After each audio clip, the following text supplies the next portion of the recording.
নমস্কার। গুরু কৃপাহি কেবলম।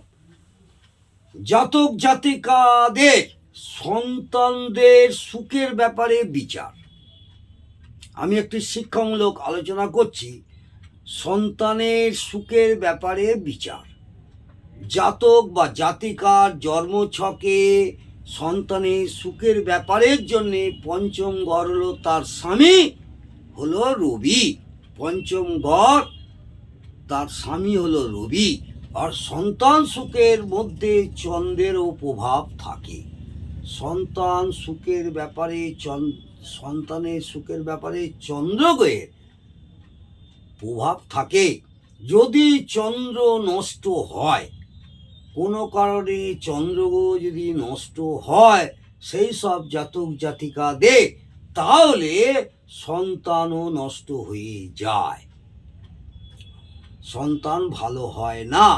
গ্রহের দ্বারা নির্ভর করে যে জাতক বা জাতিকার ছেলে হবে না মেয়ে হবে, তারা কেমন হবে, তাদের চারিত্রিক, তাদের স্বভাব, তাদের লেখাপড়া কেমন হবে, সেই সম্পর্ক বিচার করা হয়। ভালো এবং সুস্থ পারিবারিক জীবনের জন্যে গৃহস্থকে নিচে দেওয়া আমি কয়েকটি উপায় আপনাদের বলবো। ভালো করে শুনুন। জাতকের জন্মছকে সন্তানের সুখের ব্যাপারে জন্য পঞ্চম ঘর হলো তার স্বামী রবি। সন্তান সুখের মধ্যে চন্দ্রেরও প্রভাব থাকে। সন্তানের সুখের ব্যাপারে চন্দ্রেরও প্রভাব থাকে। যদি চন্দ্র কোনো কারণে নষ্ট হয়, তাহলে সন্তান সুখ থেকে আপনারা বিমুখ থাকবেন, অর্থাৎ সন্তানও নষ্ট হয়ে যায়। গ্রহের দ্বারা নির্ভর করে যে ছেলে হবে না মেয়ে হবে। এখানে জাতক জাতিকদের বিচার করে, অর্থাৎ যে সব জাতক জাতিকাদের লগ্ন সাপেক্ষে বিচার করে বোঝা যাবে তাদের ছেলে হবে না মেয়ে হবে। ভালো এবং সুস্থ পারিবারিক জীবনের জন্য গৃহস্থকে কয়েকটি উপায় আমি আপনাদের বলবো, কারণ এইগুলো না করলে সন্তান সুখ থেকে আপনারা বঞ্চিত থাকবেন এবং সন্তান ভালো হয় না এবং সন্তান নষ্ট হয়ে যায়, নানা রকম অশান্তি সৃষ্টি হয়। সেই কারণে আমি কয়েকটি আপনাদের টিপস বলছি, মন দিয়ে শুনুন। প্রত্যেকে পরিবারের সদস্যরা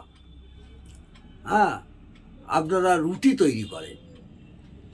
প্রত্যেক সদস্যের জন্য যে রুটি তৈরি করেন, সেই রুটি আপনাদের হিসেব আছে 20টা কি 22টা কি 10টা রুটি তৈরি করেন, তাই থেকে 2-4টি রুটি বেশি বানিয়ে আপনারা কোনো জানোয়ারকে বা পশু পাখিকে বা কুকুরকে প্রত্যেক দিন খেতে দিন। খেয়াল রাখতে হবে রুটির সংখ্যা কম যেন না হয়। রুটি বড় বা ছোট হোক তাহলেও চলবে, কিন্তু তাদের 2-4টি রুটি প্রত্যেক দিন আপনাদের সদস্যের যে রুটি হয় তার থেকে 2-4টি রুটি বেশি বানিয়ে তাদের খেতে দিন। রোজ নিজের থালা থেকে কি করবেন, রোজ নিজের থালা থেকে কিছুটা খাবার সরিয়ে রাখুন।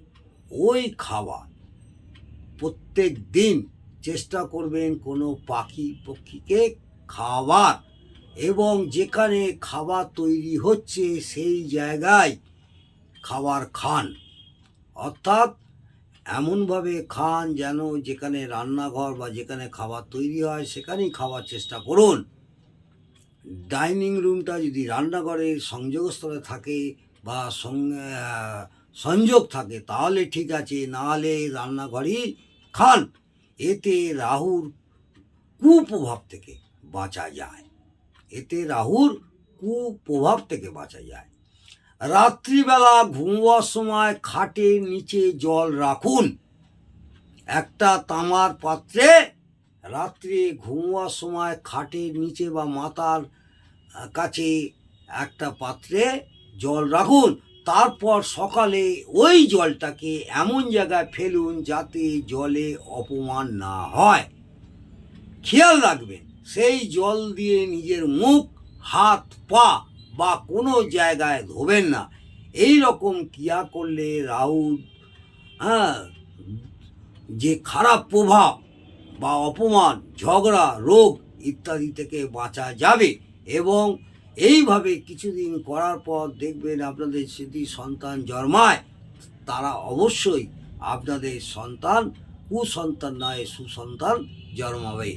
এবং যাদের সন্তান আছে তারাও এইগুলো যদি করেন, আগামী দিনে আমি বলবো আপনাদের সন্তানের যারা ছোট আছে তাদের মোড় অনেকটাই ঘুরে যাবে। এবং এইভাবে তাদের গার্জেনরা, সন্তানের বাবা মারা যদি এইভাবে করতে পারেন, আশা করব এই টিপসটা আপনাদের কাজে লাগবে। নমস্কার, জয় মা তারা।